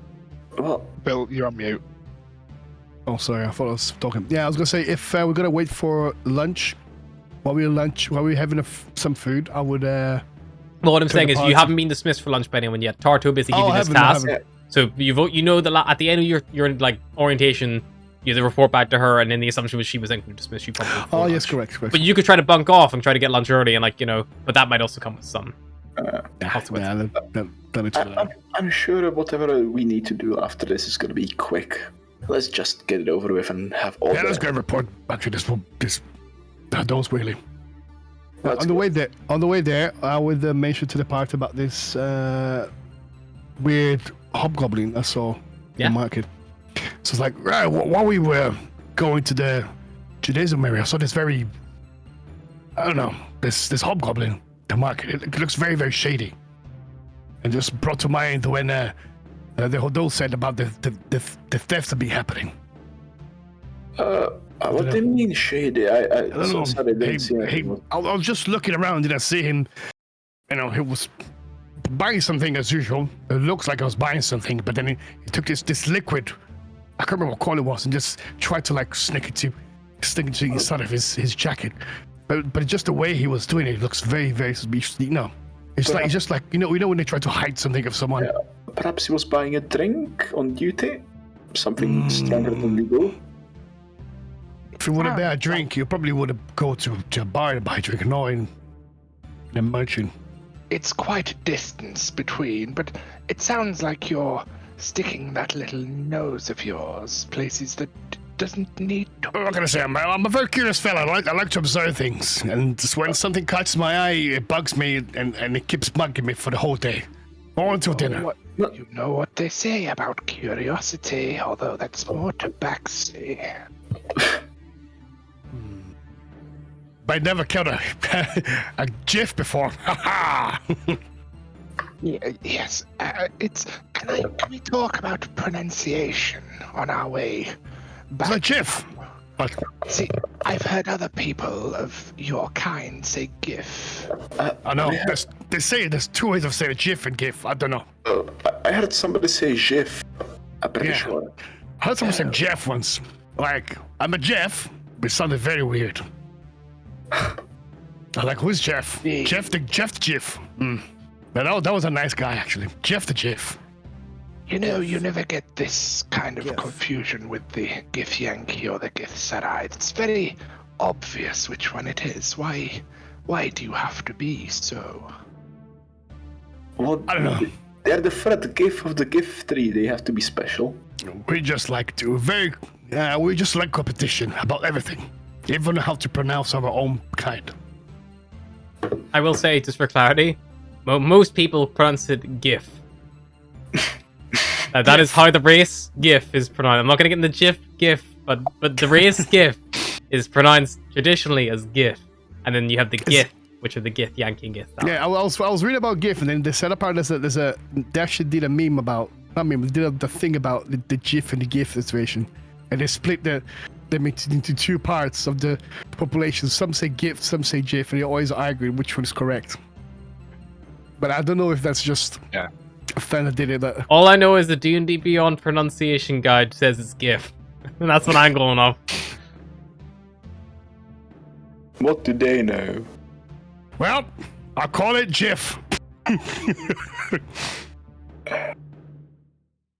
Alright, let's go report before we get eaten alive. Per se. Right, let's go. You report back to Boatswain Tarto. You kind of smell the cigar smoke on the air as you get close, and she kind of like gives you all a little look up and down, and she just goes like, well, you're back quicker than expected. Have you completed all of your orientation? Indeed. Good. Indeed. Yes, you did. Yes. Fine. One of you may provide me a spoken report. Please, say what you've all completed, how you've met, how you've done. Well, I just went there slight and difference between the two of you, but I feel this is a little ableist, as I can only speak in your mind. Will that suffice? I would count that as verbal and spoken. Fair enough. Well, all I know is I went in there and I beat that. That was the first one and the fastest one. Easy. So he's only been to the Once gymnasium again, then? you're racing to the finish line. Oh yeah, and then He's we do other racing things to as the well. finish line and ignoring the journey. Yeah, and then they did all the We bits went as well. through our tasks in order. We collected our welcome packs and got changed into our uniform. We went to our quarters and found our bunks, some of which tried to be occupied by others, but that's for another day. We went up to the skydock, went back down for our helmets, went back up to the skydock with our helmets, and met two lovely stereo talkers up there. Gave us a little tour. I even remember some of it. Went to meet Mr. Blip. I can still hear his voice in my mind sometimes. And then the assault course, which I believe was rather unnecessarily loud at the beginning, but after that it was plain sailing for me. Although this large one. And then I win! Ah! And then he win, as he so eloquently says. I also split from these two at one point to go to the Spelljammer Nexus for my training. Marvelous. Did Sereth get anything useful out of you? He said that something's blocking my mind and keeping me from using my full potential in piloting, and I should work on that, apparently. Not an easy Maybe thing to should come do. and train with me. Sorry. Sorry, what were we saying? That it's not an easy thing to do, flying Spelljammer. Oh, it was a very unnatural feeling, but interesting at the same time. Perfect. Well, there is one last task you must perform before I can dismiss you all for lunch. Spelljamming Trader has actually just delivered a fresh shipment of supplies to the Academy, including a crate addressed to the Academy head, the Old Wolf, Mert the Merciless. She produces 3 gold security helmets and says, I need you to take the crate to Mert's room in the bridge quarters. It's just up on the sky dock up there. It's under watch. The Old Wolf was up late entertaining visitory dignitaries from the Rock of Braal, and he's feeling a little bit worse for wear, so you should try to keep the noise to a respectable level. You've got 2 directives here, cadets. Avoid damaging or tampering with the crate in any way, and obey the Old Wolf's orders to the letter.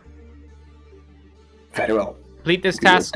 Once it's done, simply request Mert to dismiss you for lunch himself, and you may go enjoy some rest and relaxation.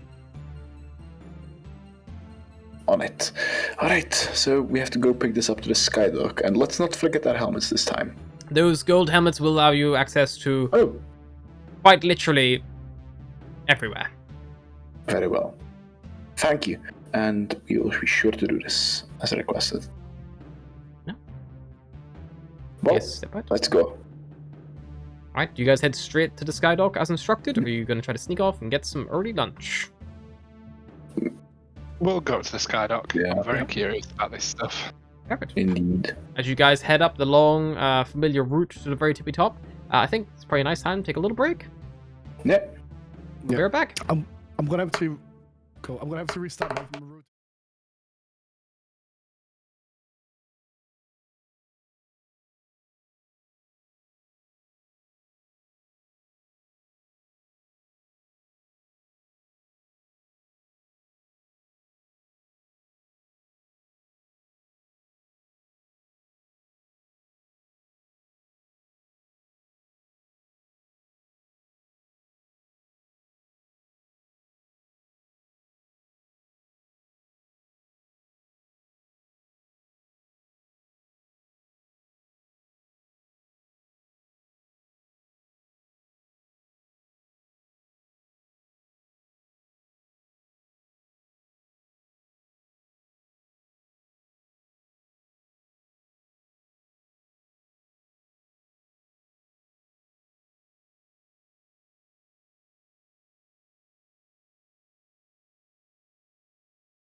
And we're back. Alrighty. So, we last off, the party had just arrived up at the Skydock, and as you guys approach, the guards here, seeing you wearing these gold security helmets, don't even look or stop to ask your name. You just waltz on through, no problem. You're directed, if you ask, to like a ship, a large merchant Spelljammer has like landed, and so they're unloading a lot of supplies from it. It's a different one than the one you saw before. But you do see the Hobgoblin officer, Edrung Bark, is overseeing it, being handled. And if you're asking any of the guards who like mentioned that you're here to pick up a parcel from Mert, you are pointed in his direction. Well, he'd probably walk. I was like, "Good day, sir." And is there any like salute that you give to your higher ups, or? Yeah, just a basic salute. Yeah, you make up the salute of the Spelljammer Academy right now. The salute you were trained in your induction. Okay, cool. That's pretty simple. I thought you were gonna do like this or something. Hail! What is this? So you approach, your hand across your chest, and he doesn't salute back to you, being a ranking officer. Actually, you know what? Because you're wearing those gold helmets, he probably would instinctively reply with the same one. I'm not entirely sure what your stature will be at first glance. Before recognizing your cadet uniforms, he probably like retracts it back. Good day, sir. Hello. We're here to pick up a package for Mutt. Indeed. Yes, I've been keeping it under close watch. He snarls through his like fangs as he turns around and lifts off a tarp and reveals this large wooden shipping crate. It's about 2 foot aside, and it bears a large label that reads "For Mert." At a glance, it probably weighs somewhere around 100 pounds or so. Probably be easiest if 2 people carried it and 1 person then managed any doors and things like that, or 1 probably, I would say. Don't worry, I'll pick this up. Yeah. I mean, Billy can carry it. I can easily carry it. It's awkwardly. It's not even. It's not like the weight is the problem. It's just awkward because it's like you got a hole out in front of yourself, like so you're like waddling a little bit as you walk, almost like walking like a gorilla as opposed to like a person. Crip, could you hold it from the back, and I'll use this spell to help out. Then he'd cast guidance on him. I know that one. Oh, wonderful. I'll do the guidance. I'm okay. This is easy. I am staying well away from any potential fall, drop, or throw vicinity of this box.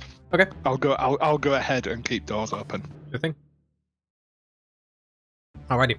Yeah, so you kind of lead the charge in that sense.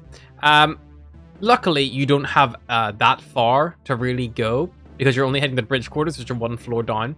So you kind of come down the stairs, you hang an immediate left, and Mert's order is effectively kind of just like down the corridor on the left, effectively. You enter, well, you don't even, you kind of like enter this like little alcove that leads to it, and you see the door and the symbol, and you see like, Mert, what's surname? Off my head. I only know him as Mert the Merciless. Yeah, he'd probably walk over and gently knock on the door, as he was told not to make much noise. Yep, you gently knock. And, as you knock, you, like, pause. And as you knock, the door just, like, creaks open. You realize the door is actually partly ajar. And as you open it a bit loudly, you hear...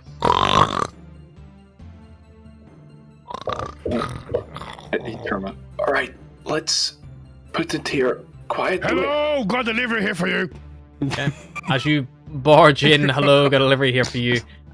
You see Mert's quarters are sumptuously decorated with velvet curtains, gold fittings, and oak panels. A cauldron-sized fishbowl stands along one wall on the left, filled with squirming octopuses. On the opposite wall, a table bears a topographic map of the Sword Coast.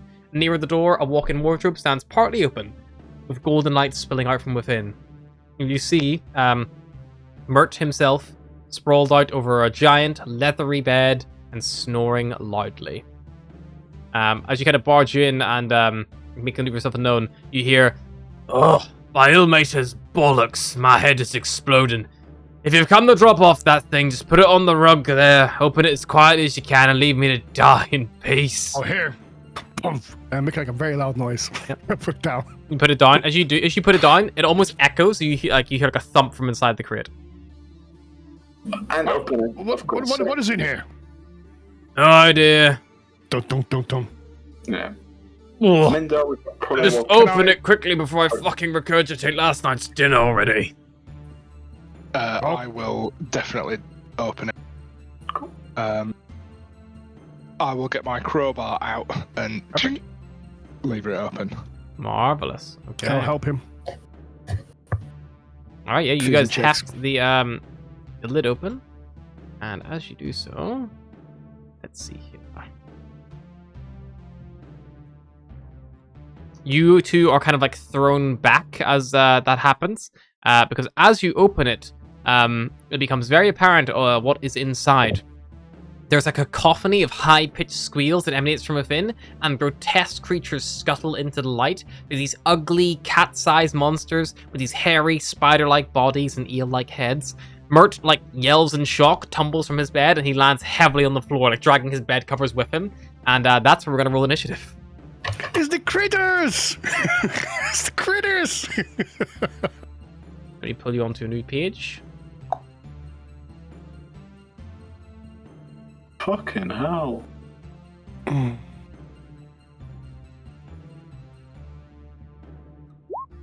21. I will roll. Actually, whoa! Have you got a picture of this creature? Not super handy, but I can in a second. If you zoom in on the little token there, that might be good enough for you. So we have Billy with 17. Okay. I think I've seen it. I don't know what to do, but I've seen it before somewhere. Cryptic has a 15. No, Mendar has a 15. Because it's 21. Cryptic, what is your 4. 4? Yeah, so you'll go first. The round. I believe. I need to roll for Mert as well. I see Mert, I'm just thinking. Sorry? Mert's fairly high level. Let's give him initiative count 20. Seems quite fair, considering he's a very high level character. Oh, because you guys need help or anything. Crip, you are the first to act, and you've been thrown back from this box, and effectively it just explodes at these fucking things. They just crawl out all over the place to protect yourself. You just actually step back. And there's I'm gonna 8 of them in whip total. Yeah. I'm going to whip out a short sword and try and stab the one nearest to me on Go the for it. corner.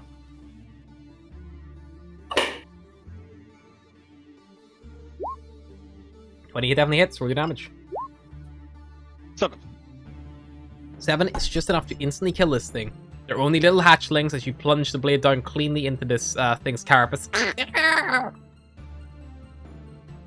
And that's all I can do, because I could only draw one weapon. Yep, don't worry.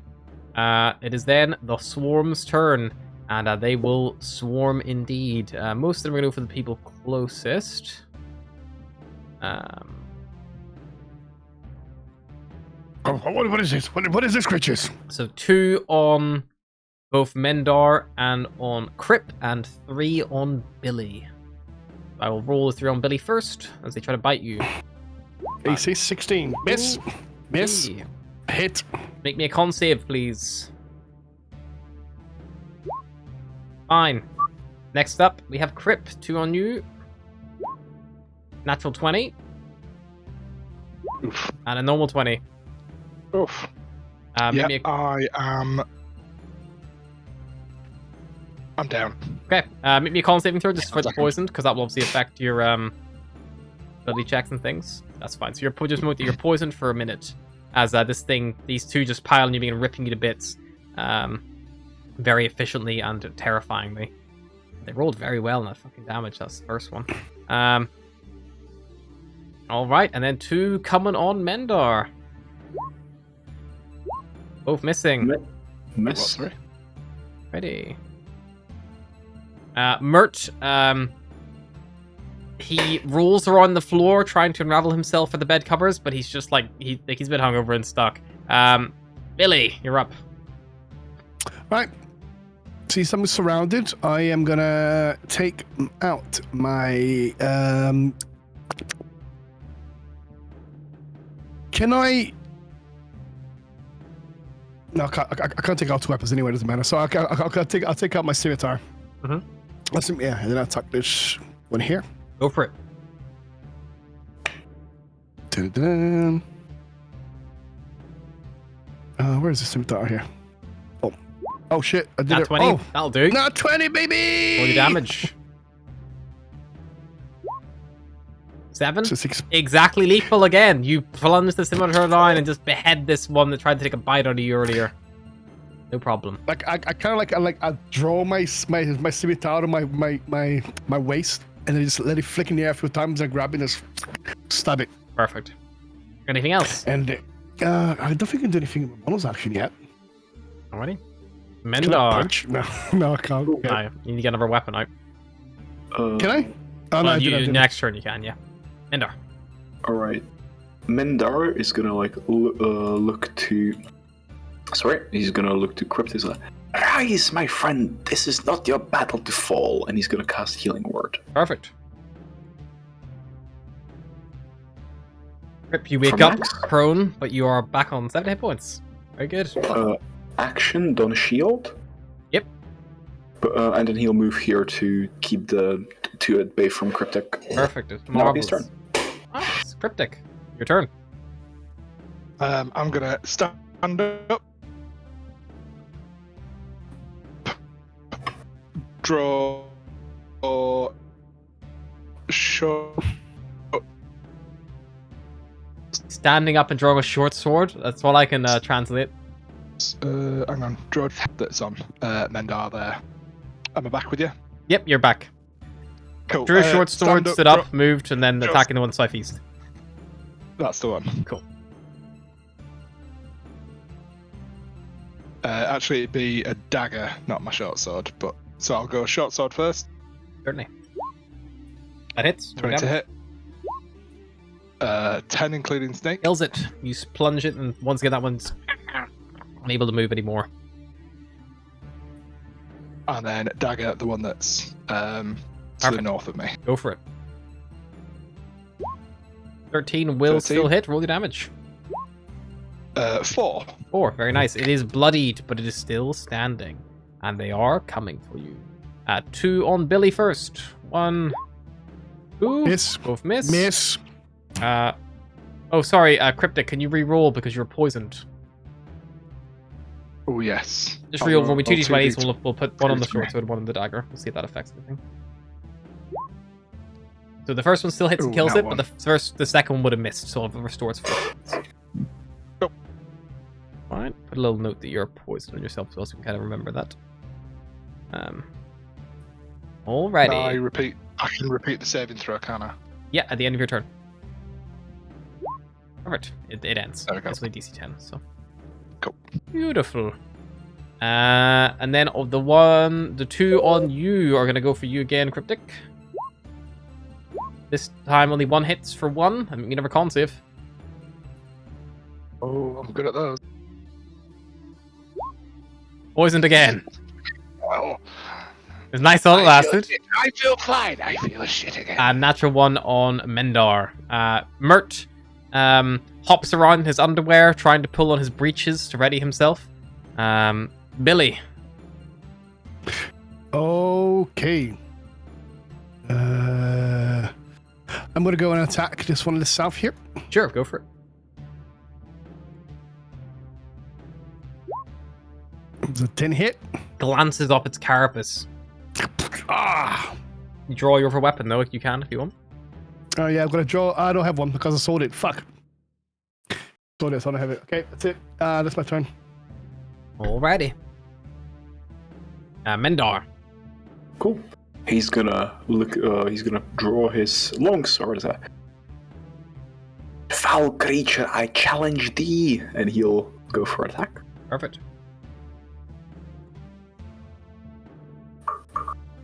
DM inspiration. Go for it. Remember that you all have 1 inspiration from your completion of the gymnastics course. 18 will hit. Cool. He's going for one-handed, so 11. Perfect. That kills it. Stab into it and it just falls And dead. then he'll move. Go for it. And bonus action, War Priest, another one. Nice. Yeah. Smack away.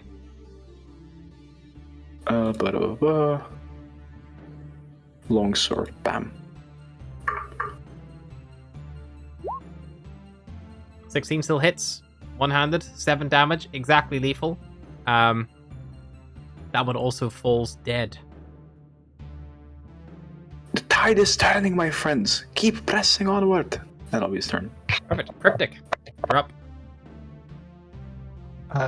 Dagger on the one in front of me there. Of course. Go for it.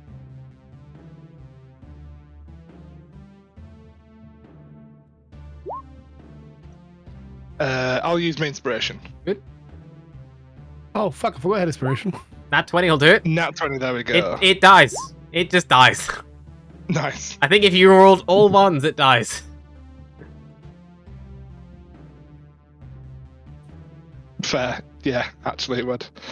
Yeah, so then move to here and short sword. Go for it. You are poisoned, Rick.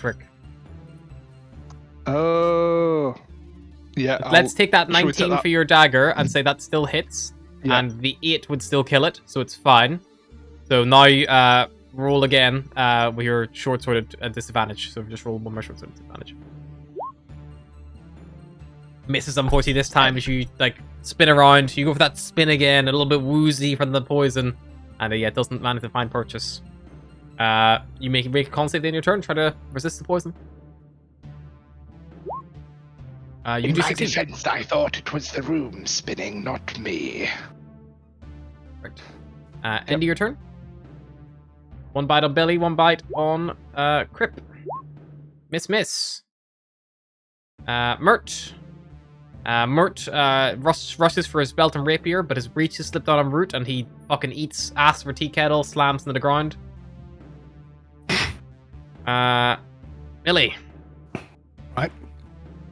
Can I attack this one? Actually, I'm going to take this one here. North of me. Go for it. Oh, Crip, I'll take this one. You finish off this one behind me. Scimitar. Boom.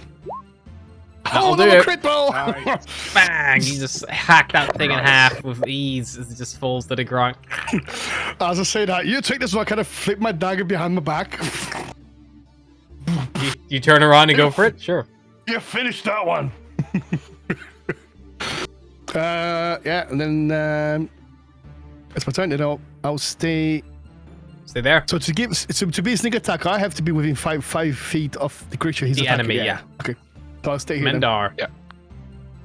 Mendar is gonna move, just crush the body of one of the things under his boot as he marches onward and goes for a strike.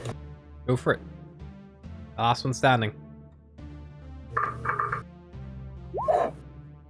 21. You bring the longsword down in a clean swoop, severing this creature's head clean from its body, as it just like lets it this like horrible cacophony. It just like, and just for a thing, you can get a good look at what it looks like there. Actually, pretty creepy. Pretty creepy those Big things. Oh, I thought they were the critters, the little furry ball things. Nah, they're Nigoni. Neogi actually. And yeah, and as you whip around and you see Mert is crawling on all fours away from you on his reaching for his belt and rapier. Pulling up his belt and breech, so much huffing and puffing. Spins around, draws his blade from his scabbard, goes, and as he does so, he yanks his belt off in the process, causing his breech to slip down again. He's standing there, rapier out, looks around, surveys the room, and just goes, "Well, fuck." Are you alright, sir? You hear boom, boom, boom on the door, and then some guards pour in after you. About 3 or 4 guards arrive, and maybe a few seconds later, as the last of the hatchlings expire. And yeah, there's like after like a brief alarm begins sounding. And yeah, Mert pulls his breeches up just in time. Put all my weapons away, and I'm just going to telepathically say to Matt, We won't say to anyone about this, and he's just going to kind of point with all four arms at the whole breach his belt situation. I much appreciate that. And he quickly digs through a nearby backpack and draws forth a pouch, and he throws each of you a gold ingot each. Bing, bing, bing. And goes, keep it amongst yourselves. And as he kind of like turns and like stomps past you, and goes like, and he begins yelling at the guards. He's like, who dares try to have me killed? My day is ruined. Heads will roll when I find out who's behind this. And he begins like just going off on one of the guards. And the guards more just kind of start getting the area secure. And as he's like blowing off steam, you see the familiar face of a little auto gnome appear at the door. Mr. Blip appears and kind of like peeks his head around the corner. You see his eyes are probably red at this point. And you just hear him kind of announce, and he's just like, With regret, Master March, this attack was merely a diversion. While our forces are being thrown here, more bounties were reported across the academy. Our thief has struck again. and you hear Mart just like cuss under his breath, and he kind of dismisses the guards and Mr. Blip. And yeah, you are also dismissed to your quarters. All security helmets in your possession are returned to the guards, the gold and the blue, because you're no longer required to have them. And yeah, you return to your quarters, rest, recuperate before the next stage of your adventure, trial by fire. You all advance to level 2, and that sets you up cleanly to step into, I believe, a whole new adventure. That's it. That's right. Spelljammer Academy. It's not that long. Nice. Nice. Cool. I'll just go do that level up now as we speak. So yeah, potentially we can carry this on into the actual Spelljammer. I mean, I don't know where Trial by Fire is. I don't know if being released later. Not sure. It's definitely not in the book. As far as I Do we can roll tell. for HP? Oh, 6. Oh yeah, you can roll for it points you like. Or like, I'm more than fine using just standard, but it's because before you wanted us specifically to roll, so I'm just I checking. think that's for Strahd being extra crunchy. Fair enough. I'll use the normal level up then. Which I suppose, Billy, you'd have the choice because you've rolled what Mhm. you've got anyway. So what? Sorry. We're talking about rolled versus fixed hit points. Oh, I'll do rolls in it. I'll do rolls. Okay, but remember to put the rolls in properly. Yeah. But with you rolling a 6, that's what you would have got anyway. So you can boost. All right, but yeah, thanks for the session, Harna. It was very good fun. Very welcome. I'll try to find what the fucking next point is. I mean, I think that the next point must be released eventually. Just a question of when. It's Spelljammer Academy Trial by Fire, but I'm not sure how to gain access to it. Who knows? Maybe it hasn't appeared yet. I guess we'll find out. And maybe that'd be a good place to go. Is just, that very good little one shots to pick up and carry on with these characters, as opposed to leaping into a whole fucking other Spelljammer Adventures in Space, which would be in the fucking hole to run alongside fucking Dragon Heist as well. We're multitasking. Alrighty. Well, I think that's us. We will be calling it there for tonight. Thank you for dropping by. I hope you all enjoyed. Thank you very much. We'll see you next time. Thank you. I find Trial by Fire.